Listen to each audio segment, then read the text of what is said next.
অনেক মানুষ মেহমান আসলে কি হয়, তাদের মুখ কালো হয়ে যায়। সাহাবায়ে কেরাম, আমার আপনার নবী সহ সবাই মেহমান নেওয়াজ ছিলেন। মেহমান আসলে তারা পাগলের মতন হয়ে যেতেন, কিভাবে আপ্যায়ন করবেন এই একটা টেনশন কাজ করত। নিজেরা না খেয়ে এই মেহমানদারি করত। এক হাদিসের মধ্যে বর্ণিত হয়েছে, নবীজি সাল্লাল্লাহু আলাইহি ওয়াসাল্লাম, বুখারীতে বর্ণনাটা এসেছে 3798 নম্বর হাদিসের বর্ণনা। আল্লাহ রসুল সাল্লাল্লাহু আলাইহি ওয়াসাল্লামের ঘরে একজন মেহমান আসলেন। ঘরে বলতে ওনার দরবারে আসলেন, সাহাবায়ে কেরাম সহ উনি উপস্থিত, সবাই উপস্থিত। তখন নবীজি সাল্লাল্লাহু আলাইহি ওয়াসাল্লামের কাছে মেহমান আসছে। আল্লাহ রসুল তখন ফাবআথা ইলা নিসাইহি, ওনার যত বিবি ছিলেন সবার কাছে একজন দূত পাঠাইলেন, একজন লোক পাঠাইলেন যে খবর নিয়ে আসো, আমার কার ঘরে কোন জিনিস আছে, মেহমানকে মেহমানদারি করাতে হবে। এখান থেকে দেখেন, যিনি গেছেন উনি সবার ঘর তন্ন তন্ন করে খুঁজে আসছেন, সবার ঘর থেকে খবর নিয়ে আসছে। আইসা কারো ঘরে কোনো খাবার নাই, সবাই একটা কথা বলেছেন, মা মানা ইল্লাল মা, মা মানা ইল্লাল মা। আমাদের ঘরে তো খাবার বলতে কিছু নাই, তবে একটা খাবার আছে, যেই খাবারটার নাম হইল পানি। আমাদের দেশে কারো ঘরে যদি পানি থাকে এটাকে কি খাবার বলে? ওই তখন আল্লাহ রাসূল এসে বললেন, ওনার বিবিরা তখন উত্তর দিলেন, মা মানা ইল্লাল মা, পানি ছাড়া আমাদের ঘরে অন্য কোনো খাবার নাই। সব বিবি একই কথা বলে দিলেন। দেখেন, দু জাহানের বাচ্চা, যাকে সৃষ্টি করা না হলে কিছুই সৃষ্টি হইতো না, ওনার ঘরের এই হালাত থাকে, এরপরে ওনারা মেহমানদারি করার জন্য পাগল পারা হয়ে থাকেন। আর আমার আপনার ঘরে কি পরিমাণ সম্পদ থাকে, খাবার থাকে, তারপরও একটা মানুষ উপোস থাকে, তাকে না বাড়িতে খাওয়াইতে চায় না, ভাত নষ্ট হয়ে যায়, তারপরে কাউকে খাওয়াইতে চায় না। প্রত্যেকের ঘরে দুইজন খাইতে পারবে, একজন লোক খেতে পারবে, এই পরিমাণ খাবার নষ্ট হয়, তারপর একটা লোককে ডেকে এনে খাওয়ায় না। আলহামদুলিল্লাহি হামদা শাকিরিন ওয়া নু'মিনু বিহি ঈমানাল মুকিনিন ওয়া নুকিররু বিওয়াহদানিয়াতিহি ইকরারাস সাদিকিন ওয়া নাশহাদু আন লা ইলাহা ইল্লাল্লাহু রাব্বুল আলামিন ওয়া নাশহাদু আন্না সাইয়্যিদানা মাওলানা মুহাম্মাদান আবদুহু ওয়া রাসূলুহু সাইয়্যিদুল মুরসালিন, আম্মা বা'দ। فأعوذ بالله من الشيطان الرجيم، بسم الله الرحمن الرحيم. هل أتاك حديث ضيف إبراهيم المكرمين؟ وقال رسول الله صلى الله عليه وسلم: لا طاعة لمخلوق في معصية الخالق، أو كما قال النبي عليه الصلاة والسلام. মোহাব্বতের সাথে আমরা সকলে দরুদ ইব্রাহিম পড়ি। আল্লাহুম্মা সাল্লি আলা মুহাম্মাদিন ওয়া আলা আলি মুহাম্মাদ কামা সাল্লাইতা আলা ইব্রাহিম ওয়া আলা আলি ইব্রাহিম ইন্নাকা হামিদুম মাজিদ। আল্লাহুম্মা বারিক আলা মুহাম্মাদিন ওয়া আলা আলি মুহাম্মাদিন কামা বারাকতা আলা ইব্রাহিম ওয়া আলা আলি ইব্রাহিম ইন্নাকা হামিদুম মাজিদ। سبحانك لا علم لنا إلا ما علمتنا إنك أنت العليم الحكيم. رب اشرح لي صدري ويسر لي أمري واحلل عقدة من لساني يفقهوا قولي. رب زدني علما. الحمد لله मेरे मोहतरम प्यारे हाजिरीन, আল্লাহ জাল্লা শানুহু আম্মা নওয়ালুহুর দরবারে অসংখ্য অগণিত শুকর ও সুজুদ, যে রব্বে কারীম অত্যন্ত দয়া করে, মায়া করে, মহব্বত করে সুস্থ সবল রেখে আমাদের হায়াতকে দীর্ঘায়িত করে আজকের এই মুহূর্ত পর্যন্ত দুনিয়াবী সমস্ত ঝামেলা থেকে ফারেক করে দুনিয়ার সবচেয়ে উত্তম জায়গাতে আসার জন্য, বসার জন্য, নামাজের জন্য, অপেক্ষা করার জন্য কবুল করেছেন। এজন্য দয়াময় রব্বে কারীমের দরবারে কালিমাতুশ শুকর পড়ি, আলহামদুলিল্লাহ। লক্ষ কোটি দরুদ ও সালাম বিশ্বনবী, শেষ নবী, মহান নবী, শ্রেষ্ঠ নবী, রহমাতুল লিল আলামিন, শফিউল মুযনিবিন, খাতামুন নবিয়্যিন, সাইয়্যিদুস সাকলাইন, ইমামুল মুরসালিন, আনিসুল গারিবিন, সাহিব কাবা কাউসাইন, ইমামুল কিবলাতাইন, মাহবুব রব্বুল মাশরিকাইন ওয়া রব্বুল মাগরিবাইন, ওয়াসিলাতিনা ফিদ দারাইন, শফিউ আদম রাসূল আকরাম রহমত আলম, নবিয়ুল আরব আল আযম, হাবিব কিবরিয়া, আশরাফুল আম্বিয়া, সাইয়্যিদুল আম্বিয়া, শাফি মাহশর, সাকে কাউসার, আকে নামদার, মদিনা কা তাজদার, আফতাব নবুয়ত, ফখরে মওজুদাত, সাইয়্যিদুল মখলুকাত হযরত মুহাম্মদুর রাসূলুল্লাহ সাল্লাল্লাহু আলাইহি ওয়াসাল্লামের উপর সর্বোপরি শুকর যে আল্লাহ তাআলা আমাকে আপনাকে পবিত্র ঈদুল আজহার পরবর্তী জুমাতে আল্লাহ তাআলার ঘরে সকলের আগে আগে নিয়ে এসেছেন, এজন্য পুনরায় শুকরিয়া করি, আলহামদুলিল্লাহ। মুহতারাম হাজিরিন, দুইটা ঈদেই আল্লাহ তাআলা মুসলমানদের জন্য আনন্দ করার জন্য সুযোগ করে দিয়েছেন। বিশেষ করে এই কুরবানির ঈদ আল্লাহ তাআলার পক্ষ থেকে মেহমানদারি। আমরা গতকালও বলেছি, শুনেছি যে বছরে 5 দিন আল্লাহ তাআলার পক্ষ থেকে মেহমানদারি। এজন্য এই 5 দিন রোজা রাখাকে আল্লাহ তাআলা হারাম ঘোষণা করেছেন, নিষিদ্ধ করেছেন। এর মধ্যে 2 ঈদের 2 দিন আর কোরবানি ঈদের পরে 3 দিন, এই মোট 5 দিন আল্লাহ তাআলার পক্ষ থেকে মেহমানদারি। আজকে এই ঈদকে কেন্দ্র করে, বিশেষ করে ঈদুল আজহাকে কেন্দ্র করে আমরাও মানুষের বাড়ির মেহমান হব, অন্যরাও আবার আমাদের বাড়ির কি হবে, মেহমান হবে। এজন্য মেহমানদের কিছু করণীয়, মেজবানদের কিছু করণীয় আছে না নাই? এজন্য কোরআন হাদিস থেকে আমরা মেহমান সম্পর্কে আজকে আলোচনা শুনবো ইনশাআল্লাহ। আল্লাহ তাআলা সূরাতুজ জারিয়াতে বলেন, হাল আতাকা হাদিসু দাইফি ইব্রাহিম আল মুকরামিন। হে নবী, আপনার কাছে কি হযরত ইব্রাহিম আলাইহিস সালাতু ওয়াস সালামের মেহমানদের কথা বর্ণিত হয়েছে বা পৌঁছেছে? হযরত ইব্রাহিম আলাইহিস সালাতু ওয়াস সালামের মেহমানদের বৃত্তান্ত আপনার কাছে কি পৌঁছেছে? ইব্রাহিম আলাইহিস সালাতু ওয়াস সালাম জাতির পিতা। উনি মেহমান ছাড়া সহজে খানা খাইতেন না, প্রায় সময় উনি মেহমানদারি করতেন। এজন্য নাম্বার 1 সুন্নাহ হইল হযরত ইব্রাহিম আলাইহিস সালাতু ওয়াস সালামের সুন্নাহ হইল মেহমানদারি করা। কুরবানি কার সুন্নাহ? আমরা গতকালও শুনেছি, মা হাদিহিল আদাহি ইয়া রাসূলুল্লাহ, হে আল্লাহর রাসূল, এই কুরবানি কি? তখন আল্লাহর রাসূল বলেন, সুন্নাতু আবিকুম ইব্রাহিম, এটা হলো হযরত ইব্রাহিম আলাইহিস সালাতু ওয়াস সালামের সুন্নাহ। ঠিক মেহমানদারিও কার সুন্নাহ? হযরত ইব্রাহিম আলাইহিস সালাতু ওয়াস সালাম। হাদিসের মধ্যে এসেছে, ইন্না আউওয়ালা মান দাইফাদ দাইফা ইব্রাহিম আলাইহিমুস সালাম। ইব্রাহিম আলাইহিস সালাম, যে ইব্রাহিম আলাইহিস সালাম সর্বপ্রথম কি করেছেন? মেহমানদারি করেছেন। এজন্য আল্লাহ তাআলা আমার আপনার প্রিয় নবী মুহাম্মদ সাল্লাল্লাহু আলাইহি সাল্লামকে উদ্দেশ্য করে বলেন, হাল আতাকা হাদিসু দাইফি ইব্রাহিম আল মুকরামিন। আপনার কাছে কি ইব্রাহিম আলাইহিস সালাতু ওয়াস সালামের মেহমানদের বৃত্তান্ত পৌঁছেছে? ইদ দাখালু আলাইহি ফাকালু সালামা। হযরত ইব্রাহিম আলাইহিস সালাতু ওয়াস সালামের কাছে যখন কিছু সংখ্যক মেহমান আগমন করে তাকে সালাম দিলেন, ফাকালু সালামা, সালাম দিলেন। এজন্য মেহমানদের 1 নম্বর করণীয় কি? মেজবানের বাড়িতে গিয়ে সর্বপ্রথম কি দেওয়া? সালাম দেওয়া। আমরা সালাম দিব তো কারো বাড়ি মেহমান হইলে। যে ব্যক্তি, হাদিসের মধ্যে এসেছে, সালাসাতুন কুল্লুহুম দামিনুন আলা, ইন আশা রুজিকা ওয়া কুফিয়া ওয়া ইন মাতা আদখালাহুল্লাহুল জান্নাহ। আল্লাহ রাসূল বলেন, 3 প্রকার ব্যক্তি আল্লাহ তাআলার জিম্মাদারিতে আছে। তারা যদি বেঁচে থাকেন আল্লাহ তাআলা তাদেরকে রিজিক পৌঁছাবেন, আর যদি তারা মৃত্যুবরণ করেন তাহলে রব্বে কারীম তাদেরকে দয়া আর ইহসান করে জান্নাতে পৌঁছায় দেবেন। এর মধ্যে মান দাখালা বাইতাহু ফাসাল্লামা ফাহুয়া দামিনুন আলাল্লাহ। নাম্বার 1 ওই ব্যক্তি যে নিজ ঘরে ঢোকার সময় সালাম দিয়ে প্রবেশ করে। আমরা যদি প্রত্যেকে এই সালাম দিয়ে নিজেদের ঘরে ঢুকতে পারি তাহলে আমরা পৃথিবীতে যতদিন বেঁচে থাকবো আল্লাহ তাআলার জিম্মাতে থাকবো। মরে গেলে আল্লাহ তাআলা আমাদেরকে জান্নাত দেবে। এই আমলটা বাস্তবায়ন করার দরকার আছে না নাই? এছাড়াও হাদিসের মধ্যে এসেছে, ইন্না আউলান নাস মান বাদাআহুম বিল্লাহি তাআলা, যে আল্লাহ তাআলার নৈকট্য প্রাপ্তের ব্যাপারে সর্বাপেক্ষা উপযুক্ত হইল ওই ব্যক্তি যে আগে সালাম দেয়। মান বাদাআহুম বিস সালাম, ইন্না আউলান নাস বিল্লাহ মান বাদাআহুম বিস সালাম। আল্লাহ তাআলার নৈকট্য পাওয়ার সবচেয়ে বেশি উপযুক্ত হইল ওই ব্যক্তি যে মানুষকে আগে সালাম দেয়। ভিন্ন হাদিসে আল্লাহর রাসূল বলেন, আল বাদিউ বিস সালাম বারিউম মিনাল কিবর, যে ব্যক্তি প্রথম সালাম করে, প্রথমে সালাম দেয়, সে নেফাক থেকে, সে অহংকার থেকে মুক্ত। বারিউম মিনাল কিবর, অহংকার জিন্দেগি থেকে সে মুক্ত। যে আগে সালাম দেয় তার দিলে কোনো অহংকার থাকে না। আর যারা অহংকারের বস্তা নিয়ে ঘুরে তারাই তাদের মুখ থেকে আগে সালাম বের করতে পারে। চিন্তা করে, ইমাম সাহেব আছে তো আমি সালাম দিতাম কে রে, ইমাম সাহেব তো আমার সালাম দিব।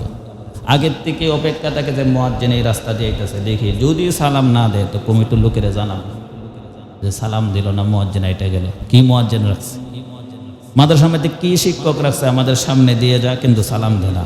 অথচ নবী বলেন যে আগে সালাম দেয় সে কি? অহংকার মুক্ত। তো মুয়াজ্জিন, মাদ্রাসা শিক্ষক, ইমাম, ওরা সালাম দিয়েছেন, আপনি বিচার দিয়েছেন, আর আপনি যে অহংকারের বস্তা নিয়ে সামনে দিয়ে গেছেন, এই বিচার কার কাছে দিব? আপনার কি বিচার দেওয়ার জায়গা নাই? হয়তো দুনিয়াতে আপনাদের সামাজিক প্রভাব আপনাদের বেশি, এ কারণে আপনারা প্রভাব দেখিয়ে হুজুরদের কাছে প্রভাব কাটিয়ে আপনারা উপরে উঠে যান। কিন্তু এই মুয়াজ্জিন, এই ইমাম, এই মাদ্রাসা শিক্ষক যখন গভীর রাত্রে নামাজের মুসল্লাতে বসে যখন নামাজ পড়ে উপরের দিকে থাকা, আর আপনার কথা যদি ওই সময় মনে পড়ে যায়, আপনি কি অবস্থা করেছিলেন, তখন কি অবস্থাটা হবে আপনার? এজন্য নবীজি সাল্লাল্লাহু আলাইহি ওয়াসাল্লাম বলেন, যে ব্যক্তি প্রথম সালাম দেয় সে কি অহংকার মুক্ত। আল্লাহ আমাদের সবাইকে অহংকার মুক্ত জিন্দেগি নসিব করে দেন, আমরা সকলে পড়ি আমিন। এজন্য আমার আপনার হাবিবকে বলেন, তারা যখন ইব্রাহিম আলাইহিস সালাতু ওয়াস সালামের কাছে মেহমান হয়ে সালাম দিয়েছিলেন, ক্বালা সালামুন কওমুন মুনকারুন, হযরত ইব্রাহিম আলাইহিস সালাতু ওয়াস সালামও এই কওমের সালামের উত্তরে আবার তারা প্রত্যুত্তর দিয়েছেন, সালামুন কওমুন মুনকারুন, তাদেরকে আবার ইব্রাহিম আলাইহিস সালাতু ওয়াস সালাম সালাম দিয়েছিলেন এবং বললেন কওমুন মুনকারুন, আরে আগত লোকদেরকে অপরিচিত মনে হচ্ছে, যারা আগমন করেছে মেহমান তাদেরকে অপরিচিত মনে হচ্ছে। আমরা তো পরিচিত মানুষদেরই মেহমানদারি করতে চাই না, আর অপরিচিত কেউ আসলে তো আমার না কই তো আমি পাশ কাটিয়ে দিই। অথচ সাহাবায়ে কেরাম, নবী রাসূল তাদের কাছে যেই আসলো, পরিচিত অপরিচিত তারা মেহমানদারি করতো, খানার টাইম হলে তাদের সাথে বসে খানা খাওয়াতো। তো ইব্রাহিম আলাইহিস সালাতু ওয়াস সালাম পরিচিত হোক আর অপরিচিত, উনি দ্রুত চলে গেছেন পরিবারের কাছে। ফারাগা ইলা আহলিহি ফাজাআ বিআজলিন সামিন, উনি তখন দ্রুত পরিবারের কাছে গেছে। এজন্য মেহমান আসলে দ্রুত মেহমানের সামনে কিছু পেশ করা এটা সুন্নাহ, ইব্রাহিম আলাইহিস সালাতু ওয়াস সালামের সুন্নাহ। দ্রুত আপনি যাই খেয়ে আসছেন তার সামনে অন্তত পানি দেন, যে কোনো একটা জিনিস তার সামনে তাড়াতাড়ি পেশ করেন। একটা মানুষ দূর থেকে যখন আসে তার একটা ক্লান্তি থাকে। ইব্রাহিম আলাইহিস সালাতু ওয়াস সালাম ফারাগা ইলা আহলি, ওনার পরিবারের কাছে চলে গেলেন। ফাজাআ বিআজলিন সামিন, তাড়াতাড়ি মুঠা সুঠা দেখে একটা বাছুর বুনা করে মেহমানদের সামনে পেশ করে দিলেন। ফাকাররাবাহু ইলাইহিম, তাদের সামনে পেশ করে দিলেন। ক্বালা আলা তাআকুলুন, কিন্তু মেহমানদের সামনে যে খানা পেশ করছে ওই মেহমানগুলো তখন খানা খাচ্ছে না, হাত গুটিয়ে নিয়েছে। আর তৎকালীন যুগে কেউ যখন কারো মেহমানদারি গ্রহণ করত না, তখন যিনি মেজবান উনি তখন আতঙ্কিত হইতেন, বই পেতেন। কারণ কি, তৎকালীন যুগে যারা শত্রু যারা দুশ্মন, তারাই কেবলমাত্র এই মেহমানদারি গ্রহণ করতেন না, বলে না জানে আমার এইগুলোর সাথে কিছু মিস করে আমাকে না জানে আবার মেরে ফেলে, এজন্য তারা মেহমানদারি গ্রহণ করতেন না যারা শত্রু। আর শত্রু না হইলে যে কেউ এই মেহমানদারি গ্রহণ করতেন। তো ইব্রাহিম আলাইহিস সালাতু ওয়াস সালামের এই আগত লোকেরা যখন ওনার সামনে খানা পেশ করার পরও খাচ্ছে না, দীর্ঘক্ষণ পরে ইব্রাহিম আলাইহিস সালাতু ওয়াস সালাম বলেন, আলা তাকুলুন, আপনারা খাচ্ছেন না কেন? ভাই আপনাদের সামনে খানা দিলাম, খানা খাচ্ছেন না কেন?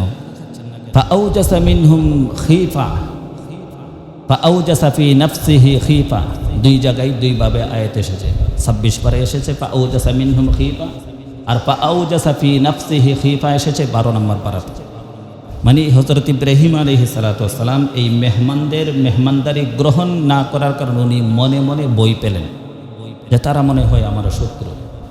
তখন উনারা বলেন, যারা মেহমান তারা বলেন, ক্বালু লা তাখাফ, আমরা ব্যাপারটা বুঝতে পেরেছি, আপনি বই পায়েন না। ইব্রাহিম আলাইহিস সালাতু ওয়াস সালামকে লক্ষ্য করে মেহমানরা বলতেছেন যে আমরা ব্যাপারটা বুঝতেছি যে আপনি হয়তো বই পেয়েছেন, না আপনার বইয়ের কোনো কারণ নাই। অবাশশারুহু বিগুলামিন আলিম, আমরা দুনিয়ার কোনো আগত মেহমান নয়, আমরা আসমান থেকে প্রেরিত আল্লাহ তাআলার ফেরেশতা হয়ে আপনার বাড়ির মেহমান হয়েছি। দুইটা সুসংবাদ, একটা হলো সুসংবাদ আর একটা হলো দুঃসংবাদ দেওয়ার জন্য। একটা কি সুসংবাদ আর একটা হলো দুঃসংবাদ। তাহলে এখান থেকে বোঝা যায় মেহমান যখন আসে তো কোনো সুসংবাদ নিয়েই আসে, দুঃসংবাদ পরবর্তীতে, কিন্তু সুসংবাদ একটা থাকেই। হাদিসের মধ্যে আল্লাহ রাসূল সাল্লাল্লাহু আলাইহি ওয়াসাল্লাম বলেন, ইদা আরাদাল্লাহু বিআবদিন খাইরান আহদা লাহু হাদিয়া। নবীজি সাল্লাল্লাহু আলাইহি ওয়াসাল্লাম বলেন, আল্লাহ তাআলা যখন কোনো বান্দার কল্যাণ চান, ইদা আরাদাল্লাহু বিআবদিন খাইরান আহদা লাহু হাদিয়া, আল্লাহ তাআলা যখন কোনো বান্দার কল্যাণ চান, কোনো কওমের কল্যাণ চান, তখন তাদেরকে হাদিয়া দেন। কিলা ইয়া রাসূলুল্লাহ ওয়া মা তিলকাল হাদিয়া, সাহাবায়ে কেরাম বললেন, ইয়া আল্লাহর রাসূল, এই হাদিয়া কোন হাদিয়া দেন, কি হাদিয়া দেন? কারো কল্যাণ চাইলে যে আল্লাহ হাদিয়া দেন, এটা কি হাদিয়া? তখন আল্লাহ রাসূল সাল্লাল্লাহু আলাইহি ওয়াসাল্লাম বলেন, বিদয়ীফ। ক্বালা বিদয়ীফ, দয়ীফ মানে আল্লাহ তাআলা মেহমান পাঠান। আল্লাহ তাআলা কোনো বান্দার কল্যাণ চাইলে, কোনো সম্প্রদায়ের কল্যাণ চাইলে আল্লাহ কি হাদিয়া পাঠান? মেহমান পাঠান। মেহমান আসলে কি হয়? ইয়ানসিলু বিহি বিরিজকি ওয়া ইয়ারহালু ওয়া ক্বাদ গুফিরা লি আহলিল মানাজিল। তো এই মেহমান আল্লাহ তাআলার পক্ষ থেকে এই মেজবানের জন্য কল্যাণ আর কল্যাণ নিয়ে আসে, রিজিক নিয়ে আসে। আর কি করে? ওই মেহমান যখন এই মেজবানের বাড়ি থেকে বিদায় হয়, তখন তাদের পরিবারের যত ছোট ছোট গুনাহ আছে সবকে আল্লাহ তাআলা এই মেহমানের বদৌলতে মাফ করে দেন। এটা কত বড় হাদিয়া! তো ইব্রাহিম আলাইহিস সালাতু ওয়াস সালামকে এই ফেরেশতারা বললেন, অবাশশারুহু বিগুলামিন আলিম, আমরা আপনাকে সুসংবাদ দেওয়ার জন্য প্রেরিত হয়েছি, আসমান থেকে আমরা আগমন করেছি, আপনি বই পায়েন না।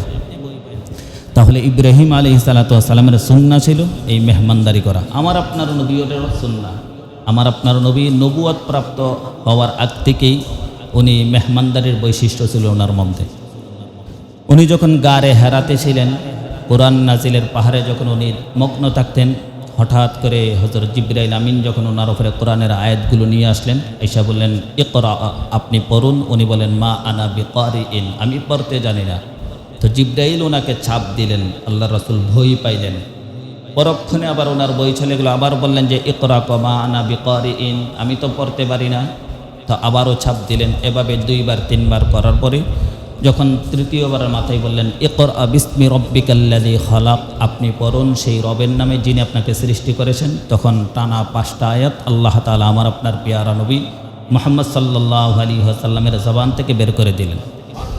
ওই অবস্থা নিয়ে উনি তখন আম্মাজান খাদিজা রাদিয়াল্লাহু তাআলা আনহার ঘরে আগমন করলেন। আগমন করে উনি থরথর করে কাঁপতেছেন, বলতেছিলেন, জাম্মিলুনি জাম্মিলুনি, আমাকে চাদর দিয়ে আবৃত করো, আমাকে কম্বল দিয়ে জড়িয়ে ধরো। আম্মাজান খাদিজা রাদিয়াল্লাহু তাআলা আনহা তখন ওনাকে এই কম্বল দিয়ে চাদর দিয়ে ওনাকে জড়িয়ে ধরলেন। তখন আমার আপনার নবী বলতেছিলেন, খাদিজা লাকাদ খাশিতু আলা নাফসি, আমি আমার এই প্রাণের ব্যাপারে বই পাইতেছি, আমার যে কষ্ট হচ্ছে না, আমার মনে হচ্ছে আমি আর বাঁচব না। এমন অনেক সময় হয় কি হয় না? যেমন কয়েকদিন আগে আমাদের নজর বাইরে ছেলে জিদান, ওই মন অবস্থা হয়েছে, হুট করে পরে তো বাহিরে যখন নিয়ে আসছে বলতেছে, আব্বা আমারে মাফ করে দিয়েন, আমার কাছে মুখে টাকা পাইতো। মানে কি? মানে হে জানতে পারতেছে যে সে বাঁচবে না। অনেক সময় প্রায় মানুষের হয় কি হয় না, হয়ে যা হুট করে। তো আল্লাহ রাসূল সাল্লাল্লাহু আলাইহি ওয়াসাল্লামও বলতেছিলেন যে, খাদিজা আমি মনে হয় বাঁচব না, আমার বই হচ্ছে। তখন খাদিজা রাদিয়াল্লাহু তাআলা আনহা বলেন, না কাল্লা ওয়াল্লাহি মা ইউহসিকাল্লাহু আবাদা, না এটা হতে পারে না।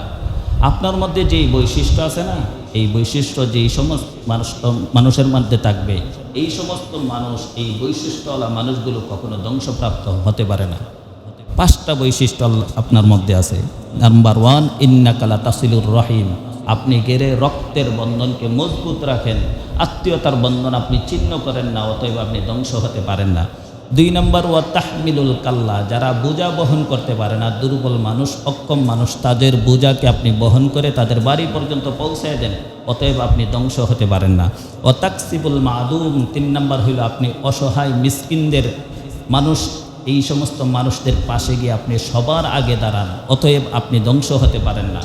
ও তাকরিদিদ দয়ীফ, আপনি মেহমানদারি করেন, মেহমানদারি করেন। মেহমান আসলে আপনি পাগল পারা হয়ে যান, কি দিয়ে তাকে আপ্যায়ন করবেন। অতএব এই গুণ যেহেতু আপনার মধ্যে আছে, আপনি ধ্বংস হতে পারেন না। অতঈনু আলা নাওয়াইবিল হক, এবং মানুষ সত্যের উপরে, হকের উপরে চলতে গিয়ে যখন কোনো বিপদগ্রস্ত হয়, তার পাশে সবার আগে আপনি গিয়ে দাঁড়ান। তো এই সমস্ত গুণাগুণ যাদের মধ্যে থাকে, এই সমস্ত বৈশিষ্ট্য যাদের মধ্যে থাকে, তারা ধ্বংস হয় না, আপনি তো হবেনই না। এই বলে স্ত্রী স্বামীকে কী দিচ্ছেন? উৎসাহ দিচ্ছেন। এখান থেকে আমরা কি জানলাম? যারা মেহমানের মেহমানদারি করে, মেহমানকে আপ্যায়ন করে, তারা কি হয় না? ধ্বংস হয় না, তাদের জন্য কল্যাণ প্রাপ্ত হয়। এটা একটা মেহমানদারির মৌসুম। এখন আপনিও যাবেন ছেলের শ্বশুর বাড়িতে, মেয়ের শ্বশুর বাড়িতে, ওনারাও আসবে আপনাদের বাড়িতে, বিভিন্ন মেহমান আপনাদের বাড়িতে আসবে, আপনারাও যাবেন মেহমানদের বাড়িতে, কিন্তু মুখ কালা করা যাবে না। অনেক মানুষ মেহমান আসলে কি হয়? তাদের মুখ কালো হয়ে যায়। সাহাবায়ে কেরাম আমার আপনার নবী সহ সবাই মেহমান নেওয়াচ্ছিলেন। মেহমান আসলে তারা পাগলের মতন হয়ে যেতেন, কিভাবে আপ্যায়ন করবেন এই একটা টেনশন কাজ করত। নিজেরা না খেয়ে এই মেহমানদের মেহমানদারি করত। এক হাদিসের মধ্যে বর্ণিত হয়েছে, নবীজি সাল্লাল্লাহু আলাইহি ওয়াসাল্লাম, বুখারীতে বর্ণনাটা এসেছে 3798 নম্বর হাদিসের বর্ণনা। আল্লাহ রসুল সাল্লাল্লাহু আলাইহি ওয়াসাল্লামের ঘরে একজন মেহমান আসলেন। ঘরে বলতে ওনার দরবারে আসলেন, সাহাবায়ে কেরাম সহ উনি উপস্থিত, সবাই উপস্থিত। তখন নবীজি সাল্লাল্লাহু আলাইহি ওয়াসাল্লামের কাছে মেহমান আসছে। আল্লাহ রসুল তখন ফাবআথা ইলা নিসাইহি, ওনার যত বিবি ছিলেন সবার কাছে একজন দূত পাঠাইলেন, একজন লোক পাঠাইলেন যে খবর নিয়ে আসো আমার কার ঘরে কোন জিনিস আছে, মেহমানকে মেহমানদারি করাতে হবে। এখান থেকে দেখেন, যিনি গেছেন উনি সবার ঘর তন্ন তন্ন করে খুঁজে আসছেন, সবার ঘর থেকে খবর নিয়ে আসছে। আইসা কারো ঘরে কোনো খাবার নাই, সবাই একটা কথা বলেছেন, মা মানা ইল্লাল মা, মা মানা ইল্লাল মা। আমাদের ঘরে তো খাবার বলতে কিছু নাই, তবে একটা খাবার আছে, যেই খাবারটার নাম হইল পানি। আমাদের দেশে কারো ঘরে যদি পানি থাকে এটাকে কি খাবার বলে? ওই তখন আল্লাহ রাসূল এসে বললেন না, ওনার বিবিরা তখন উত্তর দিলেন, মা মানা ইল্লাল মা, পানি ছাড়া আমাদের ঘরে অন্য কোনো খাবার নাই। সব বিবি একই কথা বলে দিলেন। দেখেন, দু জাহানের বাচ্চা, যাকে সৃষ্টি করা না হলে কিছুই সৃষ্টি হইতো না, ওনার ঘরের এই হালাত থাকে, এরপরে ওনারা মেহমানদারি করার জন্য পাগল পারা হয়ে থাকেন। আর আমার আপনার ঘরে কি পরিমাণ সম্পদ থাকে, খাবার থাকে, তারপরও একটা মানুষ উপোস থাকে, তাকে না বাড়িতে খাওয়াইতে চায় না, ভাত নষ্ট হয়ে যায়, তারপরে কাউকে খাওয়াইতে চায় না। প্রত্যেকের ঘরে দুইজন খাইতে পারবে, একজন লোক খেতে পারবে, এই পরিমাণ খাবার নষ্ট হয়, তারপর একটা লোককে ডেকে এনে খাওয়ায় না। তো আল্লাহ রসুলের বিবিরা বললেন, মা মানা ইল্লাল মা, আমাদের ঘরে পানি ছাড়া কোনো খাবার নাই। তখন নবীজি সাল্লাল্লাহু আলাইহি সাল্লাম কি করবেন? এখন মেহমানদের মেহমানদারি তো করতে হবে। মাইয়াদুম্মু আও ইউদিফু হাদা, তখন উপস্থিত সাহাবায়ে কেরামের মধ্যে ঘোষণা দিলেন, ও আমার সাহাবায়ে কেরাম, আমার তো একজন মেহমান এসেছে, আমার বাড়ির এই হালাত, এখন তোমাদের মধ্যে কে আমার এই মেহমানের মেহমানদারি করবা? ওখান থেকে মেসেজ হইল, আমাদের ইমাম, মুয়াজ্জিন, মাদ্রাসা শিক্ষক, ওনাদের কাছে যখন কোনো নতুন লোক দেখবেন আপনারা, আগত লোক, আপনাদের মাথায় এই চিন্তাটা যাওয়া দরকার যে হুজুর আপনার সাথে একজন লোক দেখলাম, অপরিচিত লাগলো, উনি যে আসছে খানা খাইছে কই, একটু খবর টবর নেওয়া, দেন আর না দেন অন্তত খবরটা নেওয়া উচিত না? আলহামদুলিল্লাহ, অনেক মানুষ আছে আমাদেরকে বলে রেখে, হুজুর যে কোনো সময় মেহমান আসে আমাদের বাড়িতে বাটি পাঠা দেবেন। এটা অনেকটা খুশির সংবাদ, এটা অনেকেরই আছে এই অভ্যাস। আল্লাহ তাআলা সবার মধ্যে এই অভ্যাস চালু করে দেন, আমরা সকলেই পড়ি আমিন।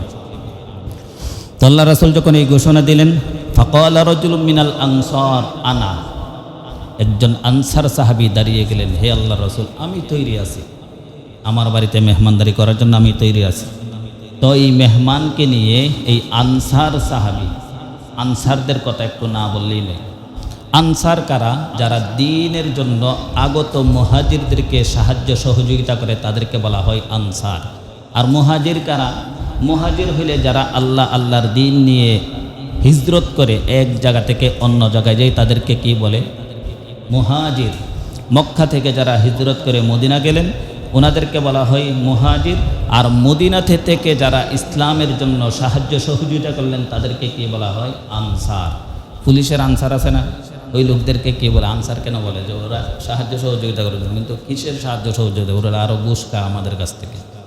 তৎকালীন যুগের আনসার এরকম ছিল না, ওনারা সব কিছু বিলিয়ে দিত নিজেরা। এই আনসার আর মুহাজিরদের ব্যাপারে আল্লাহ রাসূল সাল্লাল্লাহু আলাইহি সাল্লাম বলেছেন, ওয়াল্লাযীনা আমানু ওয়া হাজারু ওয়া জাহাদু ফী সাবিলিল্লাহ ওয়াল্লাযীনা আওয়াউ ওয়া নাসারু উলাইকা হুমুল মুমিনুনা হাক্কান লাহুম মাগফিরাতুন ওয়া রিজকুন কারীম। যারা ঈমান আনার পরে হিজরত করেছে, ওয়াল্লাযীনা আমানু ওয়া হাজারু, ঈমান এনেছে, হিজরত করে, ওয়া জাহাদু ফী সাবিলিল্লাহ, এবং আল্লাহর রাস্তায় কষ্ট মুজাহাদা করে, আর আল্লাযীনা আওয়াউ ওয়া নাসারু উলাইকা হুমুল মুমিনুনা হাক্কান, আবার এই হিজরত করনেওয়ালা মুসলমানদেরকে যারা আশ্রয় দেয় এবং সাহায্য করে, উলাইকা হুমুল মুমিনুনা হাক্কান, আল্লাহ তাআলা বলেন যে ওনারা উভয় দল হইল ঈমানের পরিপূর্ণ হক আদায়কারী দল। লাহুম মাগফিরাতু ওয়া রিজকুন কারীম, ওনাদের উভয়ের জন্য সম্মানিত রিজিকের ব্যবস্থা এবং ক্ষমার ঘোষণা আল্লাহ তাআলার পক্ষ থেকে। এই দিন নিয়ে একটা প্রচলিত হিজরত আর মুহাজিরকারী একটা মেহনত আছে, দাওয়াত ও তাবলীগ। কিছুদিন পর পর দেখবেন বিভিন্ন এলাকাতে আসে, আমাদের মসজিদেও আসে। ওনারা আল্লাহ দ্বীনের মেহমান। ওনারা কিসের মেহমান? ইসলামের মেহমান, দ্বীনের মেহমান। এছাড়াও যারা আমরা ইমাম, মুয়াজ্জিন, মাদ্রাসা শিক্ষক, ছাত্র, আমরা তো হিজরত করে আসছি। আমরা কি এখানে বাড়িঘর করছি? আর আপনারা যারা আমাদেরকে বিভিন্নভাবে সাহায্য সহযোগিতা করেন, আপনারা হলেন আনসার। আল্লাহ বলেন যারা হিজরত করে আর যারা আনসার, দ্বীনের জন্য হিজরত, আবার দ্বীনের হিজরতকারীদেরকে যারা সাহায্য সহযোগিতা করে, আনসার। ও উভয় দল হইল ইমানের পরিপূর্ণ হক আদায়কারী দল।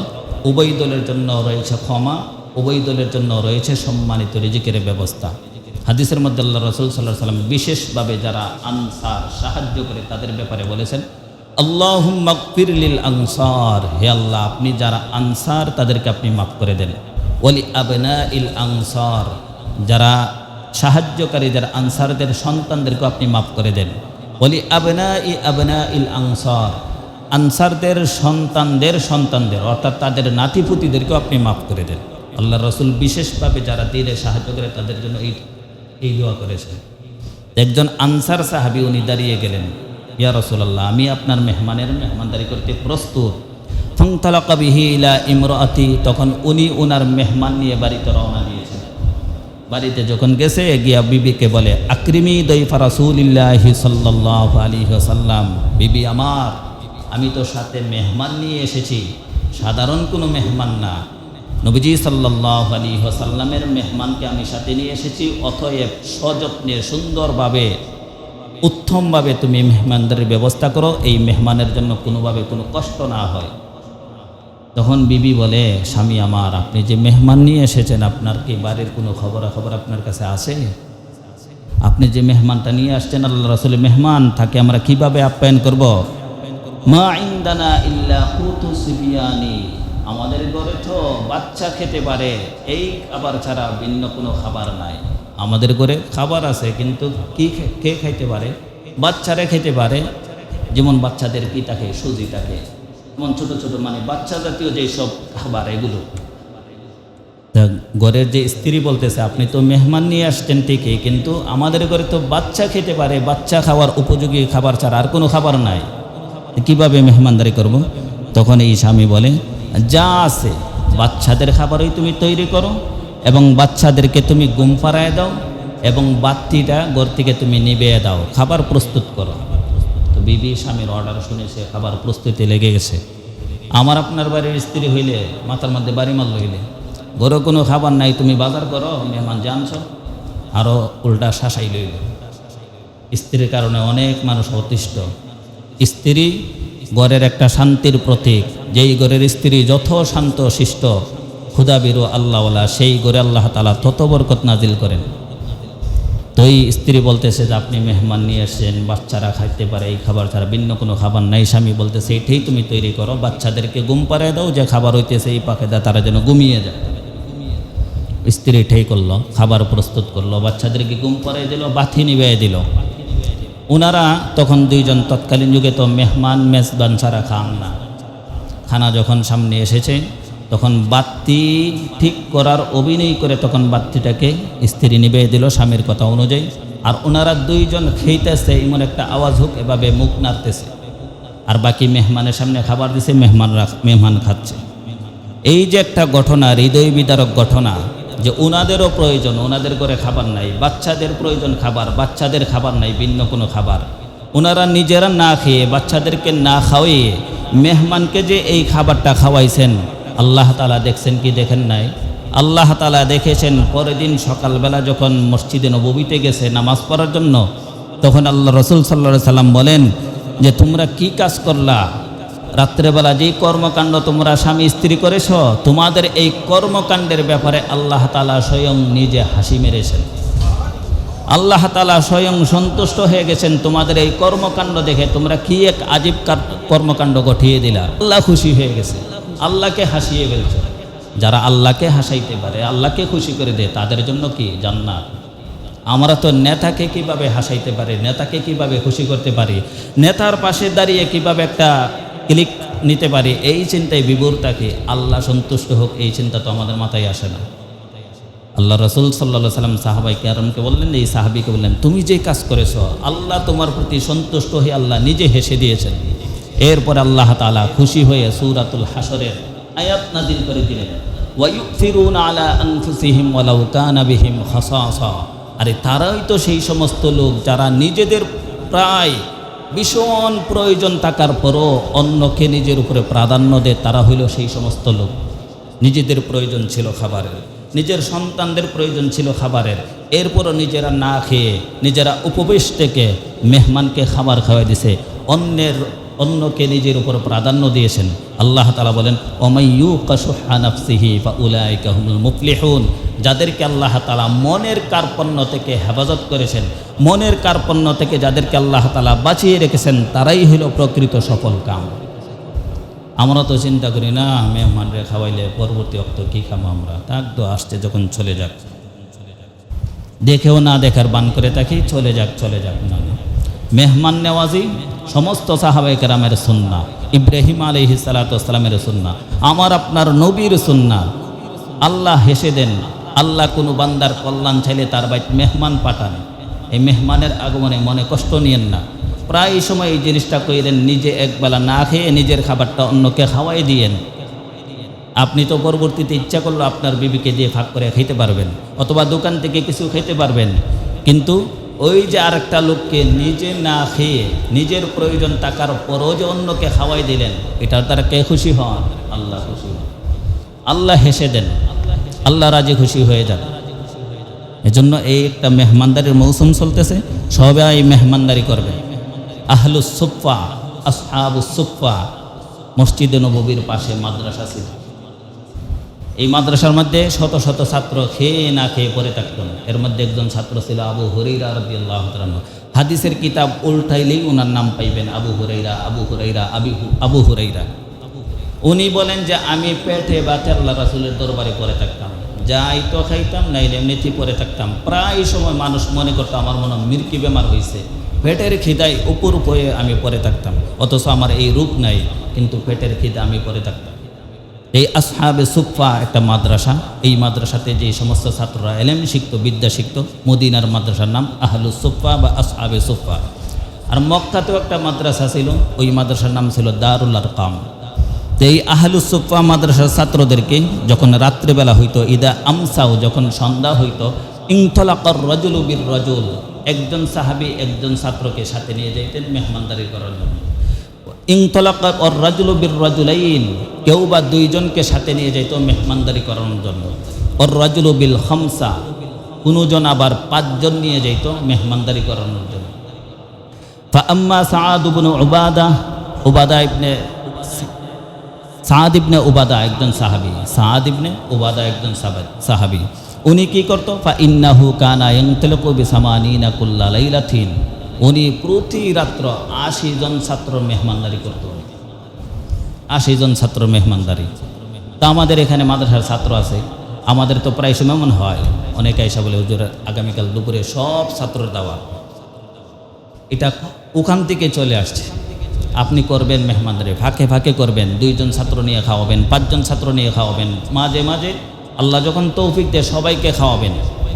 এছাড়া যেই সমস্ত লোকেরা আমাদের মসজিদের মধ্যে তাবলিগে আসে, ওনারা আসলে তো আর ওই সময় মেহমানদারির কথা ওনাদের সামনে বলতে পারি না। এজন্য আজকে বলে দেই, আমাদের মসজিদে যখনই কোনো তাবলিগ জামাত আসবে, তারা কি ইসলামের মেহমান, কোরআনের মেহমান, দ্বীনের মেহমান। এই সমস্ত মেহমানরা আমাদের মসজিদে থাকে সর্বোচ্চ 3 দিন 4 দিন। 3 দিনে কয় বেলা খাবার হয়? 9 বেলা খাবার হয়। 3 ওয়াক্ত করে 9 বেলা খাবার হয়। আমরা যদি 9 জন মানুষ প্রস্তুত হয়ে থাকি সবসময়, সাথে থাকে কয়জন? 15-16 জন থাকে, কম বেশি থাকে অনেক সময়। আমরা যদি 9 জন মানুষ আমরা লিস্ট করে রাখি, নাম লেখায় রাখি যে হুজুর যখনই আসবে আমার বাড়ির থেকে আমি পূর্ণ 1 ওয়াক্ত, যতজন সাথী হোক, 10 জন হোক, 20 জন হোক, আমার বাড়ি থেকে 1 ওয়াক্ত আমি মেহমানদারি করাইতে চাই। এমন 9 জন হইলে হয়ে যায়। আমরা তৈরি আছি না ইনশাআল্লাহ? দেখা যায় যে খানা খাওয়াইতে আমরা রাজি, কখন? বাপ মরে গেছে তখন, ভাই মরে গেছে তখন, মা মরে গেছে তখন যেই খাবার ইসলামে নিষিদ্ধ ওই খাবার খাওয়াতে আমরা প্রস্তুত। আবার এই খাবারের দাওয়াত দেই, মানুষ না গেলে, ইমাম না গেলে, মুয়াজ্জিন না গেলে, মাদ্রাসার কোনো হুজুর না গেলে আবার তাদের নামে বিচার প্রার্থীও হয়। আমার ভাই দাওয়াত দিলাম গেল না কেন? আরে আপনি তো দাওয়াত দিয়েছেন তাআমুল মাইয়িত মুমিতুল কাল, এমন খাবারের দাওয়াত দিয়েছেন যেই খাবার খাইলে অন্তর মরে যায়, এটা খেয়ে যাবে। আবার ইমামের তো তখন খাবারও আছে, সবারই খাবার আছে, তো এমন দাওয়াত দিচ্ছেন কেন যেই দাওয়াত খাইলে অন্তর মরে? আবার এইসব দোয়াও চাইবেন আল্লাহ যেন ইমামের দোয়া কবুল করে। দাওয়াত খাওয়াইয়ে, মরা দাওয়াত খাইয়ে ইমামের অন্তর মাইরা রাখবেন, আবার দোয়া কবুলের আশাও করবেন, এটা কেমন বোকামি? খাবার খাওয়ানোর ফজিলত তো বহুত আছে। দাওয়াত তাবলীগের মেহমান আসে, তাদেরকে খাওয়াই দেন। আমাদের মসজিদে 3 দিন থাকে, তাদের চুলা কেন জ্বলে? এটা তো আমাদের সকলের লজ্জা হওয়া উচিত। আলহামদুলিল্লাহ, একদিনের মেহমানদারি আমাদের মসজিদের পক্ষ থেকে হয়। একদিনের মেহমানদারি যদি আমাদের মসজিদের পক্ষ থেকে হয় 3 বেলা হয়, বাকি আরও 6 বেলা থাকে। তো 6 জন যদি আমরা নিয়ে নেই পালাক্রমে, কারো কোনো সবার তৌফিক আছে না 15 জন 20 জন খাওয়ানোর জন্য? আপনি পারতেছেন না, বাসায় রান্না করতে পারতেছেন না, আপনি বাজার করে ওনাদের কাছে পৌঁছায় দেন, ওনারা নিজেরাই রান্না করে নেবেন। কিন্তু ইসলামের মেহমানদের গুরুত্ব অনেক বেশি। আজকে সমাজের মধ্যে যত অশৃঙ্খলা, বিশৃঙ্খলা, অশান্তি, শুধু মানুষকে আপ্যায়ন না করার কারণে এই অশান্তি। একটা সময় মানুষের খুব আপ্যায়ন করত। মানুষ নিজের বাড়ি যে কেউ আসতো, না খেয়ে কেউ যাইতে পারতো না। মানুষকে খাওয়াইয়ে মানুষ অনেক কিছু হাসিল করে নিত না একটা সময়। কিন্তু এখন এই প্রচলন নাই, রেওয়াজ নাই। যার বাড়িতে খেতে যা, টাকা গুনে দিয়ে, নগদ টাকা দিয়ে খেয়ে আসতে হয়। কি প্রচলন বেরিয়েছে, কি ডাকাতি বেরিয়েছে, কি সন্ত্রাসী বেরিয়েছে আল্লাহ জানে। আর ভবিষ্যৎ প্রজন্ম আরও কত কিছু দেখে। এক ওয়াক্ত খাবার খেলে 1000 টাকা গুনতে হয়। 1000 টাকা বর্তমান সময়ে লজ্জা লাগে, 2000-3000 টাকা দিতে হয়। টাকা ছাড়া খাওয়াই জানা, অথচ এই 1000 টাকা দিয়ে বাজার করলে পরিবারের সবাইকে নিয়ে 2 বেলা 3 বেলা খাইতে পারে। কিন্তু টাকা দিচ্ছেন, টাকা নিয়ে খাওয়াচ্ছেন, কিন্তু শান্তি তো হচ্ছে না। শান্তি তো ছিল ফ্রি খাওয়ানোর মধ্যে। সাহাবায়ে কেরাম নিজেরা উপবাস থেকে অন্যকে খাওয়াই দিছে, পাইবার আশা না। তাদের জীবনে শান্তির অভাব ছিল না। আর আমরা শুধু নিতে শান্তি সব হারিয়ে ফেলছি। হাদিসের মধ্যে আল্লাহ রাসূল বলেন, জান্নাতের মধ্যে আল্লাহ তাআলা কিছু বালাখানা তৈরি করে রেখেছেন, যাদের যেই সমস্ত বালাখানার ভিতরের জিনিস বাহির থেকে, বাহিরের জিনিস ভিতর থেকে দেখা যায়। যারা বিদেশে গেলে অনেক বাড়ি দেখলে তারা তখন আফসোস করে, আরে এত সুন্দর বাড়ি। কারণ কি, বাড়িটা অনেক গুছালো, সুন্দর, সুচারুরূপে এই বাড়িগুলো বানাইছে, এজন্য তাদের কাছে ভালো লাগে। তো জান্নাতের মধ্যে এমন কিছু বাড়ি তৈরি করবেন আল্লাহ তাআলা, যা দেখলে হৃদয় জুড়িয়ে যাবে। সাহাবায়ে কেরাম বললেন, ইয়া রাসূলুল্লাহ, একজন গ্রাম্য সাহাবী দাঁড়িয়ে বললেন, ইয়া রাসূলুল্লাহ, এই সমস্ত বালাখানা আল্লাহ কাদের জন্য বানাইছেন? লিমান হিয়া ইয়া রাসূলুল্লাহ, কাদের জন্য বানাইছেন? আল্লাহ রাসূল বলেন, 4 অভ্যাস, 4 গুণ যাদের মধ্যে আছে তাদের জন্য আল্লাহ তাআলা এই সমস্ত বালাখানা বানাইছেন। এর মধ্যে একটা হলো হিয়া লিমান আতাবাল কালাম, যারা মানুষের সাথে সুন্দর রূপে হাসি মুখে মুস্কি হাসি দিয়ে মানুষের সাথে যারা কথা বলে সুন্দরভাবে, তাদের জন্য আল্লাহ তাআলা এই সমস্ত বালাখানা বানাইছেন। কিছু মানুষের সাথে দেখেন কথা বললে ভালোই লাগে, খুব আরাম লাগে। আর কিছু মানুষের সামনে দাঁড়াইলে মনে হয় যে আরে ও আমার কাছ থেকে যা না কেন। এতটা কর্কশবাসী, এতটা রূঢ়বাসী যে ওর সাথে দাঁড়িয়ে মজা পাওয়া যায় না, কথা বলে মজা পাওয়া না, বসে মজা পাওয়া যায় না। এই কর্কশ মানুষদের জন্য জান্নাত নাই। এজন্য যারা বিনয়ী, যারা নম্র, যারা ভদ্র, যাদের সাথে কথা বলে আরাম পাওয়া যায়, মানুষের সাথে মুস্কি হাসি দিয়ে যারা কথা বলে, তো ওই সমস্ত মানুষের জন্য আল্লাহ তাআলা জান্নাতের মধ্যে সুন্দর সুন্দর বালাখানা বানিয়েছেন। 2 নম্বর, ও আতআমাত তাআম, যারা মানুষকে খাবার খাওয়ায়, মানুষকে দাওয়াত দিয়ে খাবার খাওয়ায়, যারা তাদের জন্য এই সমস্ত বালাখানা। ও আদামাস সিয়াম, যারা প্রায় সময় নফল রোজা রাখে, তাদের জন্য এই সমস্ত বালাখানা। ওয়াসাল্লু বিল-লাইল ওয়ান-নাসু নিয়াম, মানুষ যখন ঘুমের ঘরে আচ্ছন্ন থাকে তখন তারা দাঁড়িয়ে রবের সাথে সাক্ষাৎ করে কথা বলে, মানে নামাজ পড়ে, তাহাজ্জুদের নামাজ। এই সমস্ত লোকদের জন্য জান্নাতের সুন্দর সুন্দর বালাখানা। তো মানুষকে খাবার খাওয়ানোর বহু ফজিলত আছে। এমন খাবার খাওয়ায়েন না যেই খাবার খাইলে অন্তর মরে যায়। আর যেই সমস্ত খাবার খাওয়া মানুষদের কাছ থেকে টাকা নিয়েন না, বিনিময় নিয়েন না। মানুষের কাছ থেকে যদি টাকা নিয়ে নেন তাহলে পরকালে আপনাকে আল্লাহ কী দিবেন? এই যুগে মানুষ এমন এক জাহিলিয়তের যুগ চলে আসছে, মানুষের কাছ থেকে দাঁড় করে ঋণ করে 50,000 1 লক্ষ টাকা ঋণ করে একটা অনুষ্ঠান করে, এই অনুষ্ঠানে পরে তোরে টাকা দিয়ে দিব না। অনুষ্ঠান করে অনেক লাভ হইতেছে, অনুষ্ঠানের পরে দিয়ে দেবো, অনুষ্ঠানের লাভ হইতেছে। কি এক ব্যবসা দৌড়াইছে। আল্লাহ তাআলা মাফ করুক আমাদের সবাইকে, আমরা বলি আমিন।